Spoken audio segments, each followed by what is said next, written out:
Cuando descubres que alguien te quiere joder en una conversación, esto es lo que deberías hacer. Este es un video de hace unos 8 años, es antiguo para la velocidad de esta época, en la que hay un señor que se llama Camilo, que está entrevistando para un programa de entretenimiento del canal CNN a Ricardo Arjona a propósito del lanzamiento de su último disco en esa época. Lo que quiero ir analizando es la manera como Ricardo maneja la situación, que es bastante incómoda desde el principio, porque a él le prometen hablar del disco y empiezan a hablar de otros temas que él no esperaba y que además no le gusta.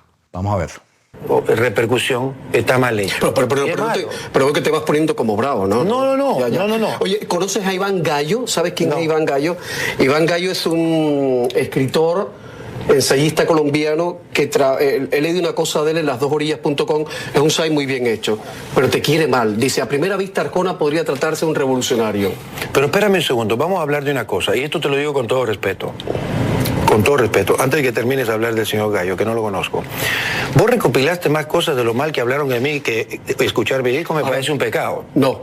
Y te va. Le prometen a Ricardo, y él hace una gira promocional de su disco, y le prometen a Ricardo hablar de su disco, y resulta que el señor le pregunta hace una pregunta incómoda sobre temas que no le gustan. Y Ricardo lo hace de una manera asertiva, y es decir, antes de continuar, quiero entender qué está pasando. Y hace un esfuerzo por no engancharse, porque se enfoca más en la estructura de superficie. Ahora adelante vamos a ver que está enganchado por el tipo de respuestas en sus palabras que hace, pero ya le incumplieron la promesa y eso hace que uno tienda a perder el control de la conversación. Baja un poquito de la nube donde estaba. Ahora, quiero que hagamos énfasis en la cara del periodista. En este caso, Camilo, que pone una sonrisita que lo delata de me pillaron, que estoy poniendo en aprietos a este señor, pero me chupa un huevo porque voy a insistir. Y esa sonrisita lo que hace es tratar de decirle al otro, no te quiero hacer daño, pero en el fondo la intención es clara. No te quieren dañar, pero quieren lograr la nota que tú estás pensando, porque además involucra al productor más adelante, echándole la culpa al productor. Esa sonrisita es hipócrita y estará bueno mirarla desde el punto de vista de la estructura de superficie. Yo le preguntaría a ese señor por qué pone esa sonrisita, digamos, si fuera la entrevista conmigo, porque esa sonrisita genera una disonancia que no está siendo resuelta. Porque yo pensé que eras un comunicador bien impresionado. La gente habla demasiado. Si vos recopilaste las cosas malas que hablan de mí y no escuchaste mi disco, yo creo que esto no tendríamos que suspender esta entrevista, me voy para otro lado donde me está. Aquí Ricardo hace algo muy claro y es poner un límite. ¿Qué no está dispuesto a hacer? Si va a seguir la conversación en ese tono y con esa intención, él prefiere irse y lo anuncia, esperando a que el periodista, el entrevistador, corrija el rumbo versus la promesa que le habían hecho. Espérate, por favor, que nos quedan 20 minutos. Te lo digo en serio, pero pero es que el disco me llegó ahora. Me parece de muy mal gusto que estés recopilando las cosas malas que han dicho. No, lo que quiero saber es por qué. Ricardo insiste en hablar en primera persona, lo señala él, pero dice cómo se siente. Le parece de muy mal gusto, no está entendiendo qué pasa y lo dice en primera persona. Y en una conversación se vale decir cómo se está sintiendo uno desde la primera persona, evitando señalamientos, porque eso podría dar pie a que el otro se pegue del señalamiento para insistir en su posición. Pero desde la primera persona, o sea, el yo cómo me estoy sintiendo, ayuda a que el otro entienda y puede que el otro, de manera inteligente y empática, se alinee. En este caso no es tan así. Lo que quiero saber, me explico, lo que quiero saber es por qué tú generas esas pasiones. Vos me preguntáselo al tipo que lo genera. O sea, yo decía al principio del programa, ¿por qué no se agradece que este hombre quiere siempre desmarcarse de la manada? ¿Por qué eso no se agradece? No lo entiendo. Pregúntaselo a ellos. Desde el punto de vista de la estructura de superficie, Ricardo le dice pregúntaselo a ellos, en este caso al señor Iván Gallo. Desde la lógica de la conversación, el periodista ha debido preguntarle a Iván Gallo por qué tiene esa sensación contra Ricardo Arjona y no hacérselo a Arjona porque a Arjona no le importa, no le interesa. Luego lo está tratando de poner incómodo por una apreciación de otro que no tiene nada que ver con él. Insiste en generar un dolor. Ricardo está incómodo desde hace tiempo y él insiste tratando de explicar por qué y el para qué, pero insiste en el dolor. Mientras uno en la conversación insista en mantener ese dolor y no resuelva la disonancia, la otra persona está incómoda. Y desde el punto de vista ético de la conversación, no se vale incomodar al otro adrede hasta el final de la conversación. A Gallo. Pregúntaselo a Gallo. Pero mucho tú te has preguntado por qué eso pasa. No, porque yo no prefabrico cosas para quedar bien con ellos. A Gallo lo conoces tú. Yo no conozco a Gallo.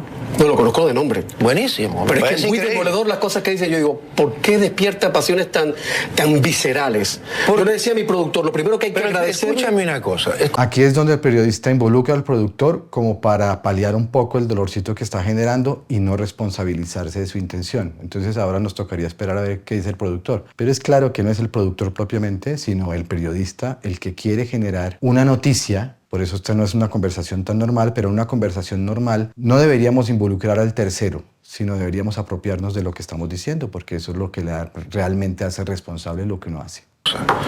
Vos venís y vos te vas a ocupar en odiar a alguien. Eres un idiota. Tú no deberías de seguir idiotas.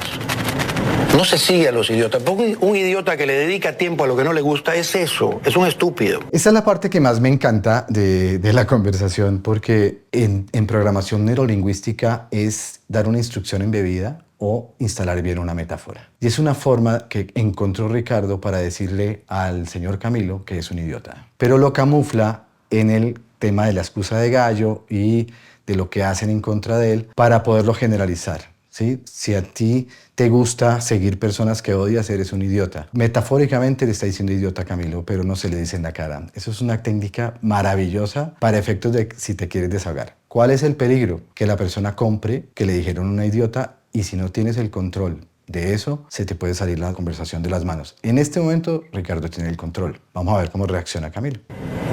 O sea, un tipo listo le dedica tiempo a lo que él le gusta. Imagínate este tipo que se dedica a hacer crónicas mías. Yo conozco uno que ha hecho canciones en contra mía. Pero es un idiota, pues maestro, si tú tienes un talento para hacer canciones en contra tuya, ponte a hacer otra cosa. Pero detrás de eso hay un asunto muy sospechoso, Camilo. ¿Cuál puede ser? Y detrás de tu intención de hacer, de tirarte a este sector, hay una actitud sospechosa también. Pero bueno, Aquí insiste Ricardo en decir cómo se siente y no tiene ningún problema en decirle al otro, está raro lo que estás tratando de hacer, no entiendo la intención y sigo incómodo. Y como sigo incómodo, estoy dispuesto a irme. Y el otro señor insiste.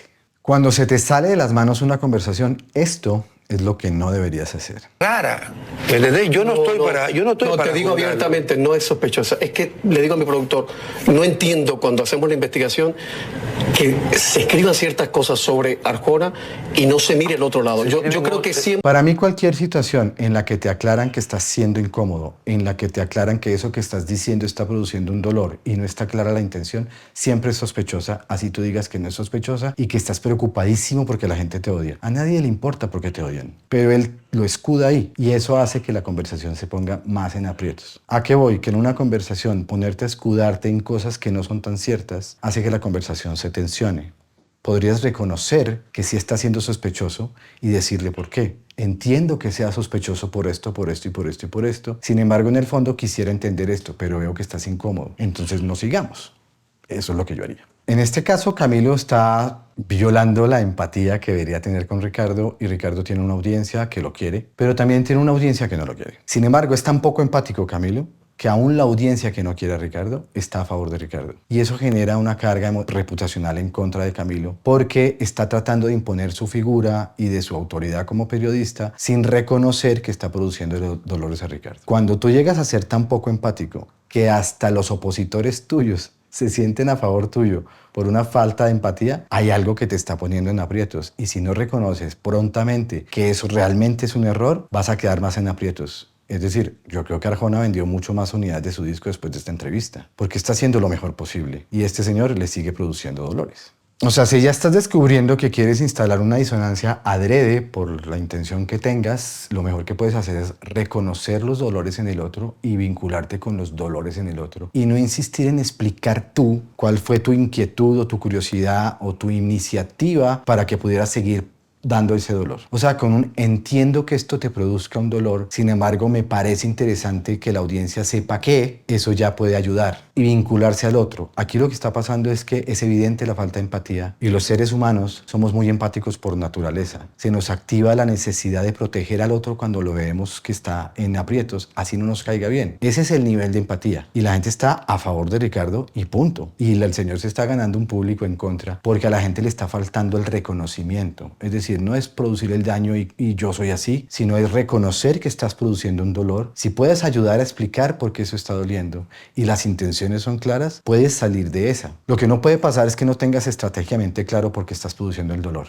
Insisto, si vas a producir un dolor, debes ser responsable por sacar a esa persona de ese dolor y no mantenerla en ese dolor para poder decir, es que yo a Ricardo Arjona sí le digo 3 cositas, ¿no? No se vale, porque tú no puedes sacar a las personas con dolor sin la claridad funcional que ese dolor tiene. Si se va con dolor, por lo menos que se vaya reflexionando acerca del por qué eso pasó y que pueda encontrar una solución, pero no es dañarlo adrede. Tienes que ser mucho más empático en reconocerle con las palabras que está usando para poder vincularte con él. Si eso no está funcionando, como lo vamos a ver ahora que Ricardo se va, tienes que hacerlo con tu audiencia. Porque al final a Ricardo le chupan huevos, solamente le dice, ya no vuelvo a donde Camilo y ya. Pero tu audiencia sí le va a chupar mucho, porque no va a querer verte porque empieza a no tener fe en ti, porque ya no cree en ti, porque te ve como una persona que adrede hace daño y que no supo sustentar ese daño que quiere hacer. Luego tienes que mostrarte un poco más empático en función de reconocer que sí, la cagué. No es, entiendo que Ricardo se haya ido, lejos de mí está en hacerle daño. No, sí, la cagué. O sea, es mucho más práctico que decir,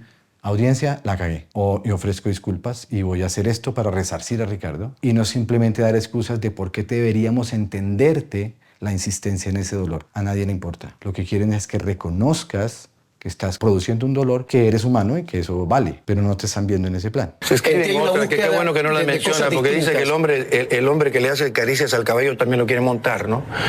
Se escriben otras también, que qué bueno que no las mencionas. Malo que te inclines un poquito a eso, ¿me entiendes? A mí no me gusta hablar de eso, porque a mí no me sirve de nada, le sirve al mundo. Aquí Ricardo dice una cosa que sucede con frecuencia en las conversaciones y es esta necesidad de decirle a la gente lo que no le gusta y esta necesidad de pedirle a la gente que diga cosas de las que no le gusta hablar. Una cosa es que sea funcional a pesar de que no le guste. Por ejemplo, a un presidente de la República le toca hablar de sus decisiones a pesar de que no le guste el tema. Pero en este punto, que es un artista invitado para promocionar su álbum y que él insiste desde el principio de la entrevista que no le está gustando, insistir en lo que no le gusta pone más en aprietos la conversación y está siendo muy claro, no me gusta hablar de esto, no me gusta lo que está pasando, no me gusta cómo me estoy sintiendo a partir de los estímulos, y parece que al otro lado no le importara. Que tú tengas un... No me duele, en serio que no me duele. Me duele que una charla como esta se incline para ese lado. Yo no charlo. No la estoy inclinando. Es que quiero tratar de entender por qué pasa. O sea, yo... Oh, me jodan. O sea, no la estoy inclinando, es que quiero entender. No quieres entender, porque si quisieras entender, entiendes la realidad del otro y a partir de ese dolor que ya produjiste, empiezas a entender, primero, que produjiste un dolor y por otro lado, no es necesario hacerlo ahí en la conversación. No te lo van a decir nunca. ¿Por qué este señor se desmarca de la manada? No te lo van a decir. No te lo dijeron nunca. Pero si hubieras cambiado la actitud, tal vez te lo digan. Pero no se vale simplemente decir, quiero entender, pero no la estoy desviando, pero quiero entender, no te estoy dañando, pero quiero entender. Y en la misma, o sea, no te agrega ningún valor. Y lo mismo de Ricardo dice, no sé qué valor te agrega saber esto, no sé qué valor te agrega. En una conversación, cada vez que te dicen algo que te incomoda, que sabes que no da lugar, que es absolutamente disonante porque no tiene sentido decirlo en ese momento, está bueno decir qué valor te agrega lo que estás tratando de hacer, porque es bastante incómodo. Si yo entiendo el valor que agrega, es posible que logres respuesta, pero solamente imponer que quiero entender es demasiado egoísta. No se trata de entender todo, de hecho no hay nada que entender. Dale flujo a la conversación, pero el egoísmo de querer entender atropella. Y atropellar a alguien en público me parece absolutamente desastroso, porque fuera una conversación uno a uno, pero vemos mucha gente atropellando a otros en público. Eso no se hace, hay que cuidar al otro. Cuando tú descubres que detrás de la pregunta de qué valor te agrega no hay ningún valor real, es una pregunta morbosa. Es decir, la actitud es morbosa cuando no hay valor. Ahora, puede que para esa persona sí sea un valor, pero que no se alinea ni contigo ni con las circunstancias, sobre todo. Si no se alinea con la circunstancia, el valor no va ahí. Y ahí es donde no se alinean los valores y deben alinearse para la circunstancia. Puede que a Ricardo Arjona en este proceso le incomode, pero entiende el valor que hay detrás, está bien, pero no lo está entendiendo. Sobre todo porque a qué artista le parece fascinante que hablen de un tipo que lo odia. O sea, es una actitud que no tiene sentido. Es como cuando uno se engancha con el hater, no tiene ningún sentido. No tiene sentido tener conversaciones de gente que a uno no le gusta. No tiene sentido conversar de temas que a uno no le gustan, conversar con gente que a uno no le gusta y con palabras que a uno no le gustan. La conversación debe mostrarse cómoda, incluso si se puede volver difícil. Pero si de plano impones la incomodidad, pues no tiene sentido. Si no hay valor, yo me paro y me voy. O por lo menos trato de cambiar el tema, porque si el valor no es claro para la circunstancia, no es una pregunta válida para la conversación, sino para satisfacer el morbo y el ego individual de quien hace la pregunta. Y todos hemos hecho en algún momento una pregunta morbosa. Incluso insistimos con una excusa hipócrita en saber por el solo morbo de saberlo. Eso no se vale. Para que tus conversaciones sean más funcionales, inscríbete en este taller. No me hables en ese tono.